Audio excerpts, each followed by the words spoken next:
Hi, my name is Jesse at Panda, and I currently make fully recycled discs. And today we have version 5 of the mold in, so it's time to test it and see if it works.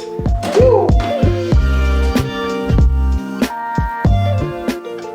As many of you know, I started this journey in May of last year, and it's been a ton of mistakes and a lot of learning. I'll talk more about the costs incurred at the end of the video, but for now, in case you missed it, I've made 4 molds. Version 1, I made a pretty big mistake and it came out looking like a recycled turd.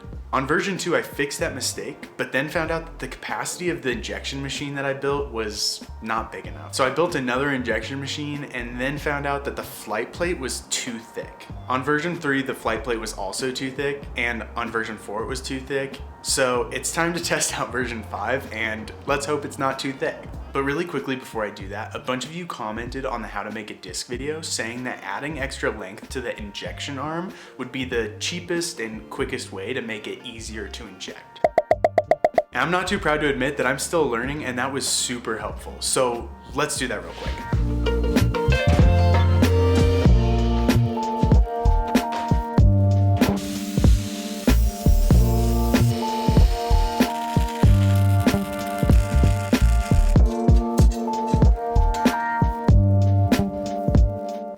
All right, the new arm is on, so let's heat this thing up and get the plastic melted.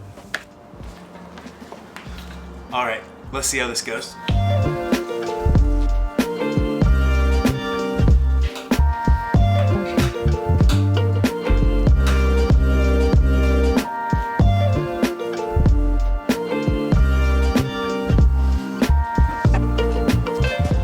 Okay, that was 1,000 times easier.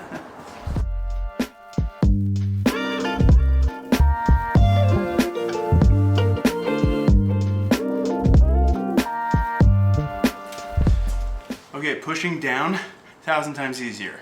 Pulling back up, about the same.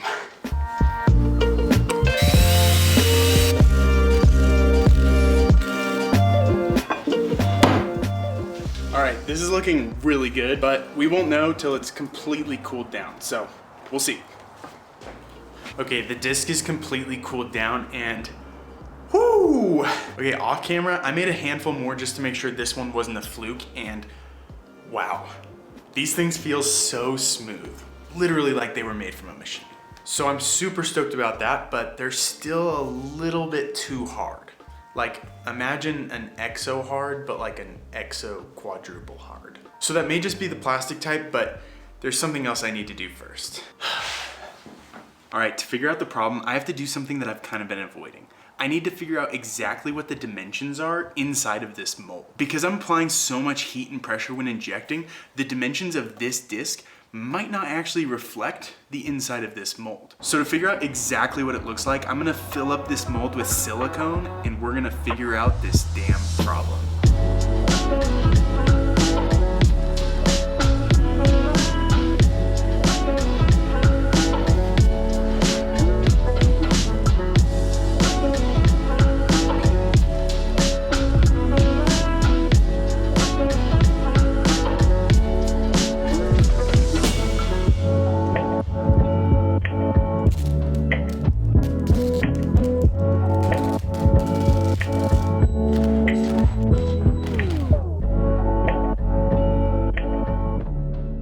All right, the silicone has completely cured and, well,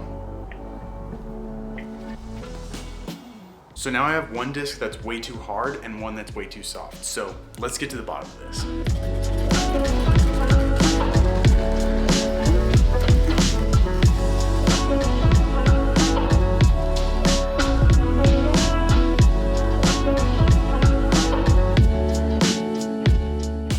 Okay, I think I figured it out. So to those of you who said that the mold was pushing apart, you were kind of right. I designed the disc to have a flight plate of 1.85 millimeters, and on the silicone, it's exactly that. This is where things get a little tricky though, because one of the discs measures out to exactly the same thing, but the other disc measures out to over 3 millimeters in the middle. So I've talked to a few people, and if we're understanding this right, I'm really running into 2 different problems. The first problem is that on some of the discs, there's so much heat and pressure that it's causing the molds to slightly push apart and make the flight plate just too thick. For the disc that came out perfectly though, it's still too hard. So I think HDPE might just be too hard of a plastic. To solve the latter problem, I need to start testing out a ton of different plastics. So let me know in the comments below what plastics you think I should test next, or what plastics you think would make the best discs. To solve the other problem where the mold is splitting apart, it really means two things. Number one, I think I need to reinforce the mold a little bit, because number two, apparently I'm stronger than I thought. So if I'm right, all I need to do is machine it out of a little bit thicker stock or do something else to really reinforce the mold. If you have ideas on that too, you can let me know in the comments below.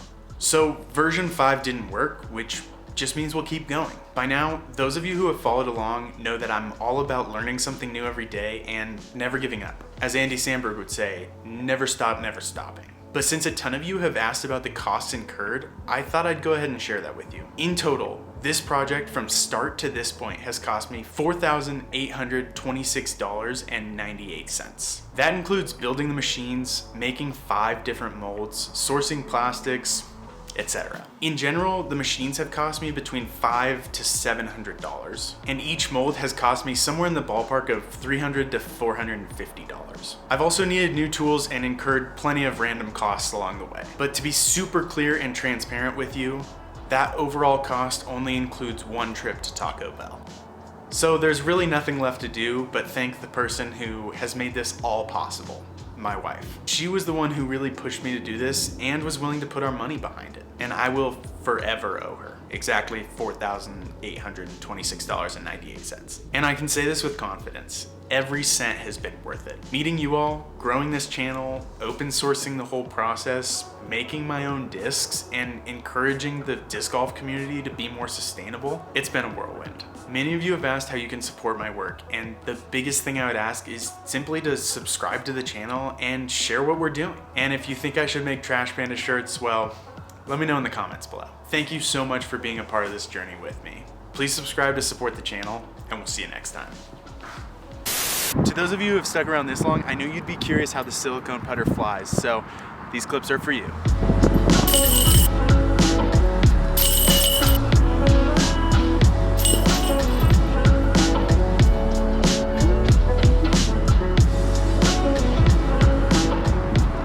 I'm not gonna call it an overstable putter, but it's definitely an overstable putter.